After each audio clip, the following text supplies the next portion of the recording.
Ele assistiu-a de através do opulento sala de jantar, um predador observando sua presa. Ela era apenas uma garçonete, outro rosto no mar sem fim de pessoas que o serviam. Mas esta noite algo era diferente. Abastecido por uísque vintage e o riso psicofanta de seus associados, uma ideia cruel acendeu em sua mente. Ele levantou sua mão, acenando-a para perto. Quando ela se pôs diante de sua mesa, ele não ofereceu um elogio ou outra ordem. Ele apontou um cartão de crédito platina para ela, o gesto pingando com condescendência, e disse alto o suficiente para todos ouvirem: "Eu vou te pagar $10.000 para dançar para nós. Agora mesmo. Prove que você é mais do que apenas um portador de bandeja."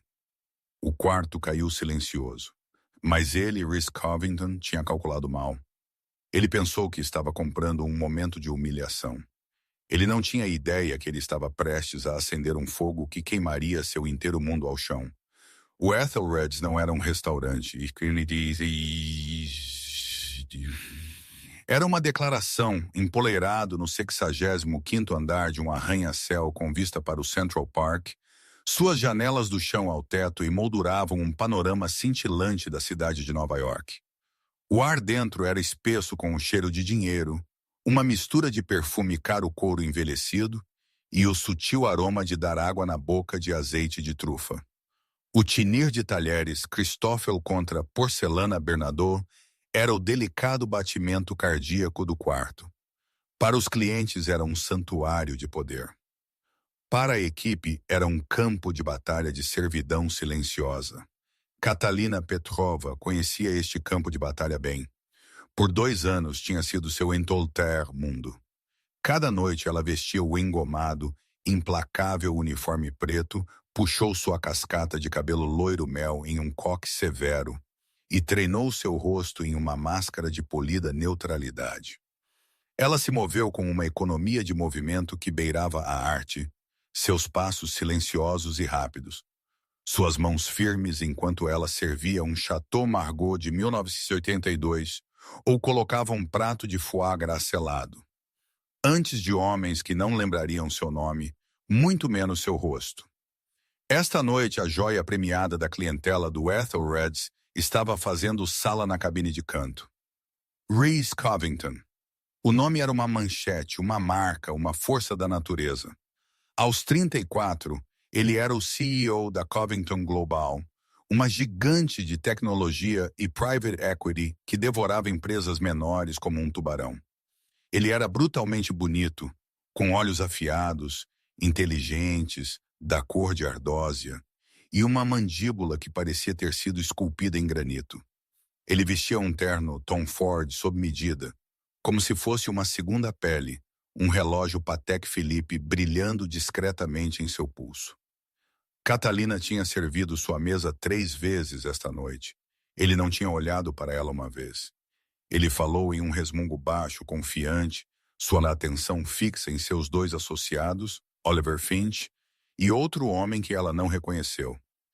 Eles estavam celebrando uma aquisição hostil, seu riso afiado e triunfante. Catalina reabasteceu seus copos de água, sua presença tão significativa quanto uma rajada de ar do sistema de controle de clima. O conselho dobrou como um terno barato, Rhys estava dizendo, um sorriso de lado brincando em seus lábios. Eles falaram sobre cultura da empresa e lealdade. Patético. Cada pessoa tem um preço, Oliver. Você apenas tem que encontrar ele. Oliver Finch, um homem com um rosto mais gentil e olhos cansados, moveu-se em seu assento. Talvez algumas coisas não são para venda, Rhys. Rhys soltou uma risada curta, zombeteira. Nomei uma. Foi então que seu olhar, varrendo o quarto com entediada posse, finalmente aterrissou em Catalina, enquanto ela limpava uma mesa próxima. Ele a observou por um momento, seus olhos estreitando. Ele viu a postura reta como um fuso, a graça controlada, na maneira como ela se curvou para levantar uma bandeja pesada. Para sua mente cínica, registrou não como dignidade, mas como subserviência praticada. Uma cruel ideia alimentada por álcool criou raízes. Ele queria provar seu ponto para Oliver, para o mundo. Ele levantou uma mão bem cuidada, um gesto tanto preguiçoso quanto imponente. Garçonete. O coração de Catalina deu um pequeno salto. Ser escolhida por uma mesa como esta nunca era bom. Ela se aproximou com as mãos entrelaçadas atrás das costas. Sim, senhor. Reese não a convidou para mais perto. Ele a fez ficar na beira da cabine, uma suplicante. Ele inclinou-se para a frente, sua voz um arrastar baixo, que se espalhou na atmosfera subitamente silenciada. Ele puxou sua carteira, uma peça elegante de couro de jacaré preto, e extraiu um cartão platina. Ele não o ofereceu a ela. Ele apontou para ela como uma arma. Eu tenho uma proposição para você, ele começou, o sorriso de lado retornando. Seus associados pararam assistindo o espetáculo se desenrolar. Meu associado aqui acredita que algumas pessoas possuem uma dignidade que não pode ser comprada. Eu discordo. Eu digo que todo mundo tem um preço. Ele bateu o cartão na mesa. Eu te pago $10.000. Bem aqui, agora mesmo. Tudo o que você tem que fazer é dançar para nós, ou um coletivo suspiro abafado ondulou pelas mesas próximas. Catalina sentiu um rubor quente rastejar por seu pescoço. Isso não era um pedido. Era uma dissecação pública. Ele queria vê-la se contorcer, para vê-la lutar com sua necessidade versus seu orgulho e então inevitavelmente capitular. Ele queria provar que ela, como a empresa que ele acabara de adquirir, era apenas outro ativo a ser comprado e controlado. Senhor, ela sussurrou, sua voz mal audível. Você me ouviu? Ele disse mais alto agora, desfrutando da atenção. Libere um pequeno espaço. Dance. Qualquer tipo de dança. Nos entretenha. $10.000 por 5 minutos do seu tempo. O que você diz? Sua dignidade vale mais que isso. Seu gerente, Sr. Henderson, já estava se movendo em direção a eles. Seu rosto uma máscara de desculpas em pânico. Isso era uma catastrófica quebra de decoro. Mas Reese Covington não era um homem que você interrompia. Catalina olhou para o rosto de Reese. Ela viu o frio divertimento em seus olhos. A total certeza de que ele a tinha encurralada. Ele viu uma garçonete em um uniforme barato. Ele viu contas de aluguel, empréstimos estudantis. Ele viu desespero. E ele estava certo. Ela estava desesperada. Mas não pelas razões que ele imaginou. Ela não pensou em seu pequeno apartamento compartilhado no Queens ou sua montanha de dívidas. Pensou em seu irmão Nico.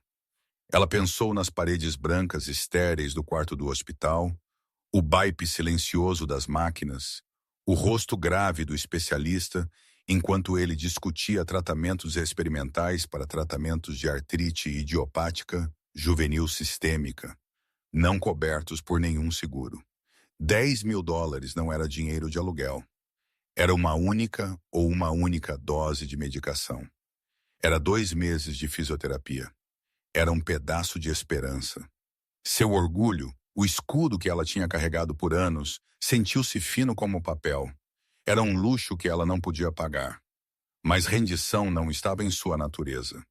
Um tipo diferente de fogo, um que ela tinha suprimido por tanto tempo que quase tinha virado cinza, começou a brilhar em seu peito. Ela encontrou seu olhar e pela primeira vez seus próprios olhos não eram neutros. Eram claros, diretos, e mantinham uma profundidade de emoção que o surpreendeu.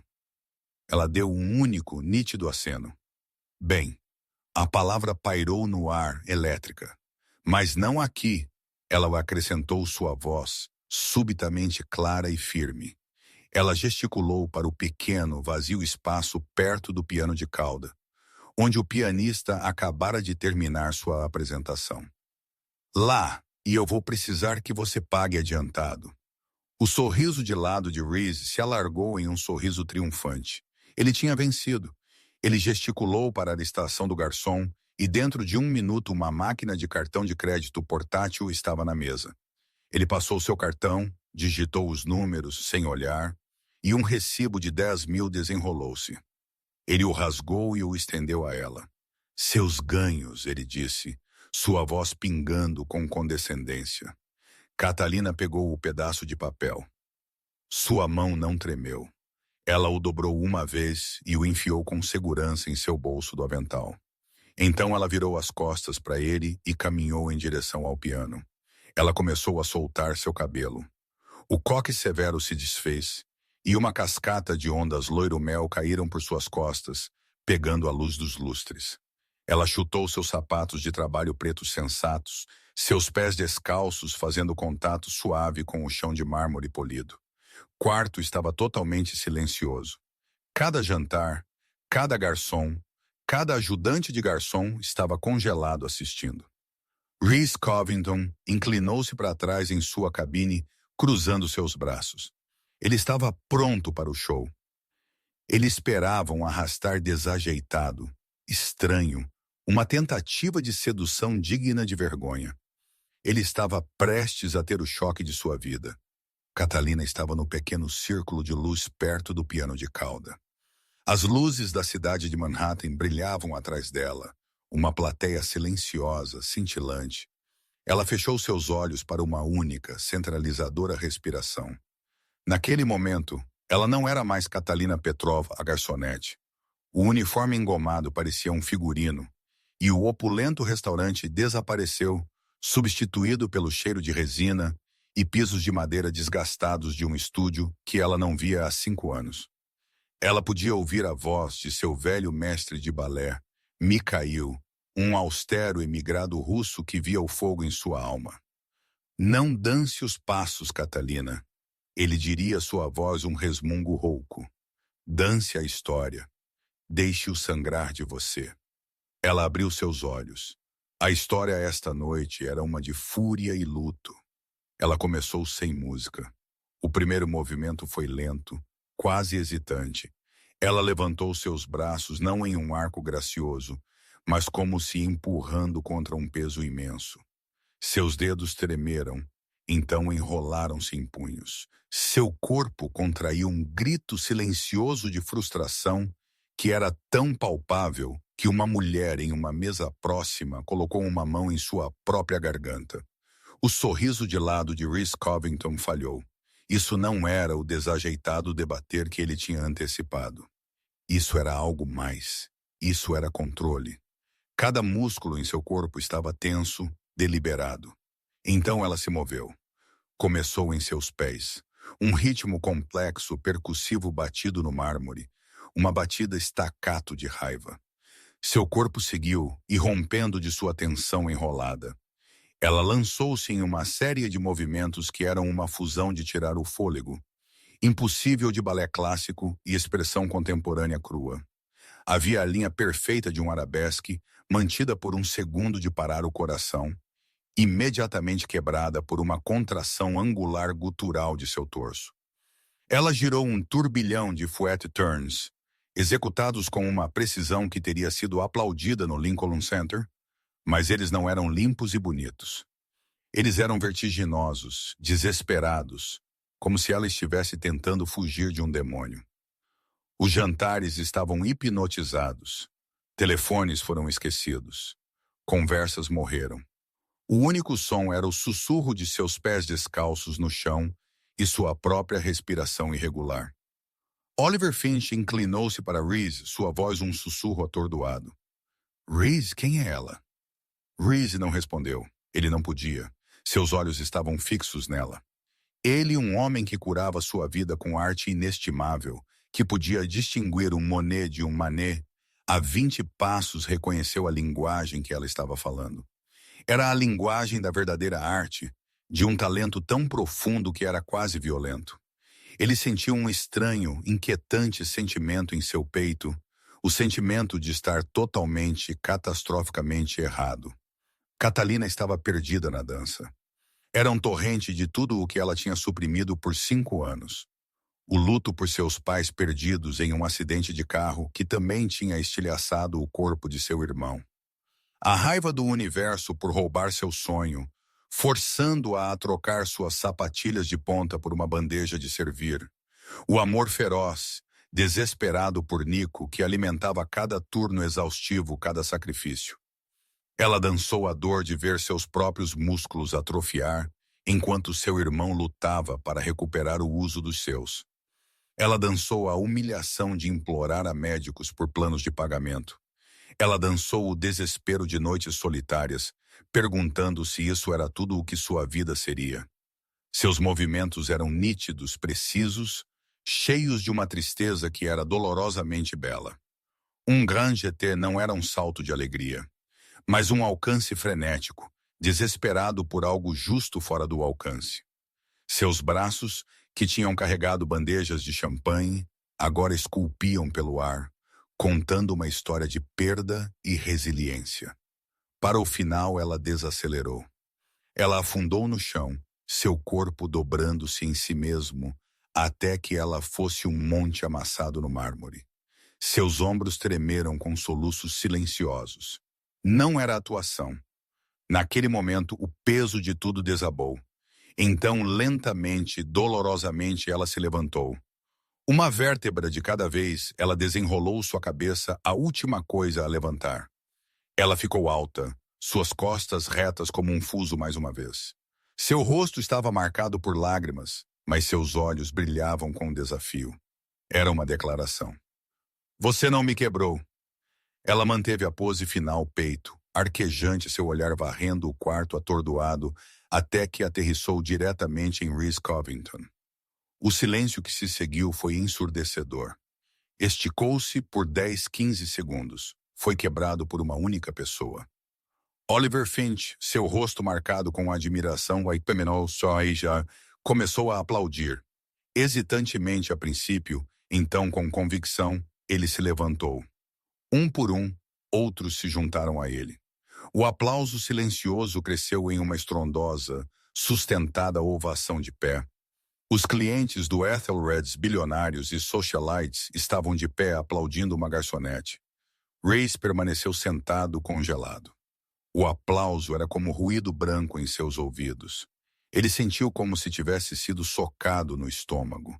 Ele tinha pretendido comprar um espetáculo de humilhação. Em vez disso, ele tinha pago para testemunhar uma obra-prima de gênio bruto, indomado. Ele tinha tratado um Stradivarius como um violino barato. A arrogância esvaziou-se dele, substituída por uma fria, oca vergonha. Catalina ignorou o aplauso.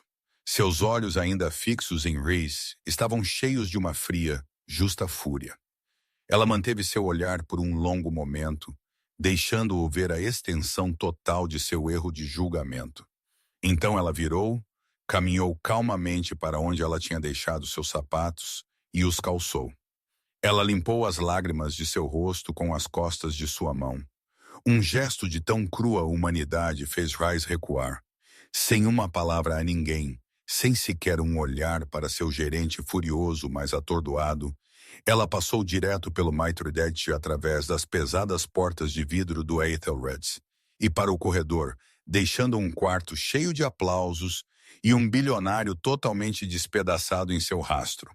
O recibo de $10.000 ainda estava enfiado em seu avental. Ela não tinha ganhado. Ela o tinha pegado como compensação por danos. A próxima manhã, Reese Covington